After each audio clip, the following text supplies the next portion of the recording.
কিছু আপনার মন মতো না হলেই আপনি রাগান্বিত হয়ে পড়েন, কিছুই শুনতে চান না, তাদের সাথে রেগে কথা বলেন।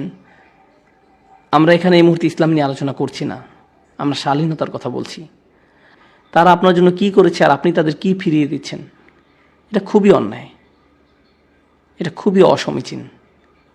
আমার বাবা এত বিরক্তিকর, আমার মা এই, তারা সবসময় রাগী, তারা কখনো সুখী নয়, তারা এই তারা সেই। কিন্তু আপনি কি, আপনার অবস্থা কি? আমি আপনাদেরকে বলছি, আমি সব সময় এটা বলার সুযোগ পাই না, যদি আপনি আপনার বাবা মার দোয়া না পান, আপনার জীবনে কোনো কিছুই ভালো হবে না। আপনার জীবনের কোনো কিছুই ভালো হবে না যদি তারা আপনার কাছ থেকে সুখী না হয়। তাদের সুখী করার জন্য আপনাকে সব করতে হবে।